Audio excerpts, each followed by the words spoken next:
Tura, the beautiful district, headquarters of the Garo Hills.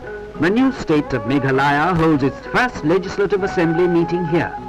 The council has 38 members, with Professor Radham Singh Lingdo as the speaker.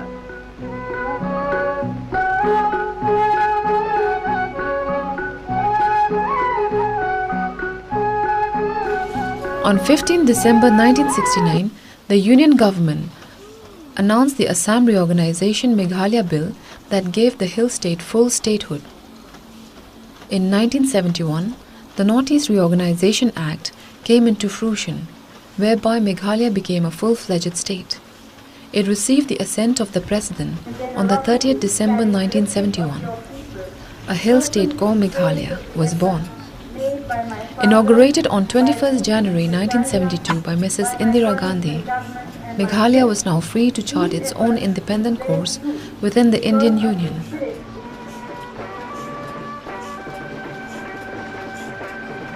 Meghalaya and Manipur go to the polls for the first time as full-fledged states. In Manipur, combined opposition parties gain majority. The Congress emerges the largest single party. In Meghalaya, the ruling all-party Hill Leaders Conference has bagged the largest number of seats.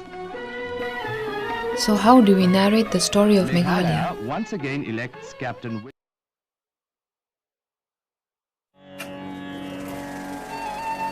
How does one narrate the story of the making of Meghalaya? Where does one begin? Do we begin with values of self-governance that the communities indigenous to these hills have lived with for aeons? What is culture? Does it mean dress or eating and drinking? If it means eating and drinking, or ways of living, the hill tribes can claim that they have a better system than some of the people of the plains. I think the latter must rise up to their standard. Among the tribesmen, there is no difference between caste and class. Even the Rajas and chiefs work in the fields together with their neighbors. They eat together. Is that practiced in the plains? So, that is the culture of the hill tribes. India should rise to that feeling or idea of equality and real democracy which the tribal people have. We inhabited these hills in our own patchwork of independent polities, with our own culture, tradition and laws. For a major part of British rule, the tribal areas of the Northeast were part of the larger East Bengal and Assam administrative divisions, and yet the British colonial disruption of our autonomies could not erase our identities and political desires. Indian independence brought its own anxieties for the hill communities, the fear of being overwhelmed, unheard and unrepresented. What would our position within India look like? Rather than accept the post-colonial arrangements as a given, we articulated multiple visions about our future. On one hand, there was the guarantee carried within the 6th schedule of the Constitution, which established autonomous districts within the larger province of Assam.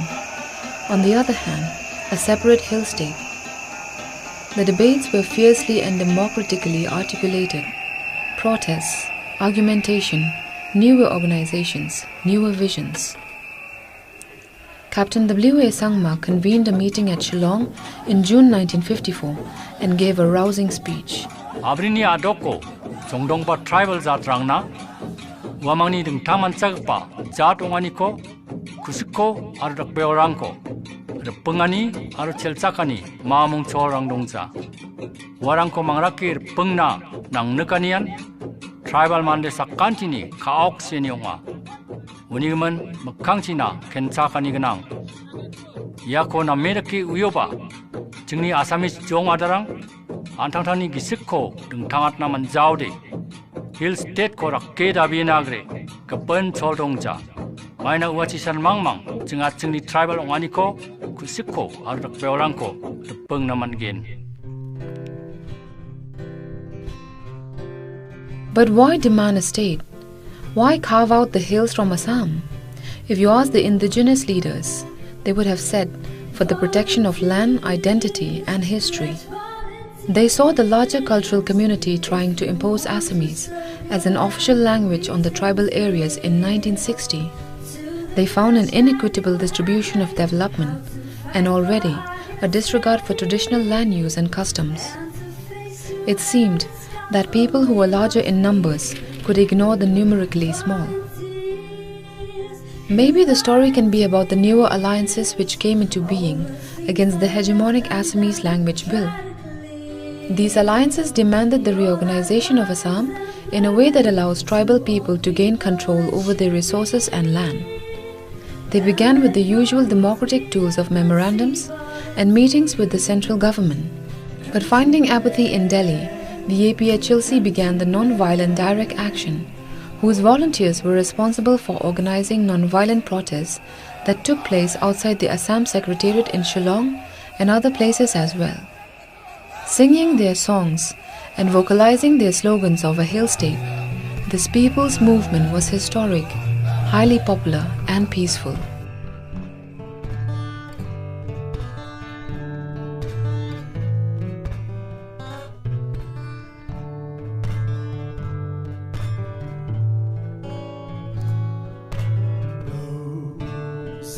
Around the frontier on the hills above the veil, we will bloom in our cause. So is the story then about mass mobilization, people's participation, and the refashioning of the ideas of a constitutional democracy?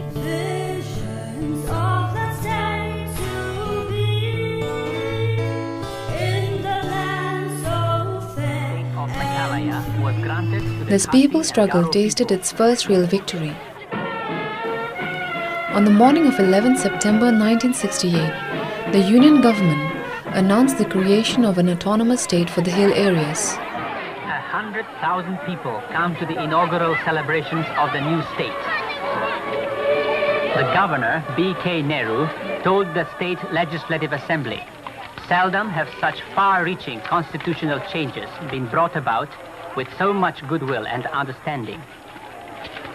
Prime Minister Mrs. Indira Gandhi flew in from New Delhi for the celebrations.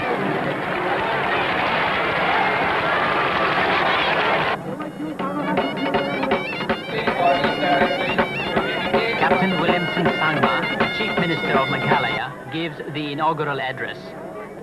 I would also like to thank the members of Parliament and the political leaders at the center and in Assam who made it possible for the reorganization. Autonomous merely in name, because the state would still be within the administrative confines of Assam. Although the APHLC agreed to consider it, there were others like late Ba Hoppingstone Lingdor, and yes, several sections of the public who were wary of this. In October 1969, more agitations were held in the front of Assam Secretariat in Shillong. Once the people have found their democratic desires, nothing can challenge their destiny.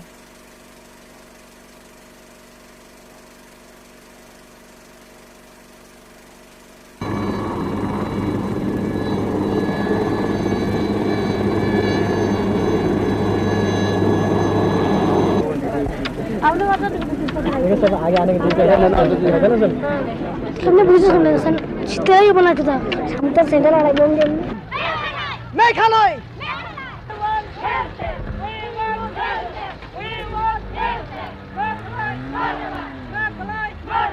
We want no hill state!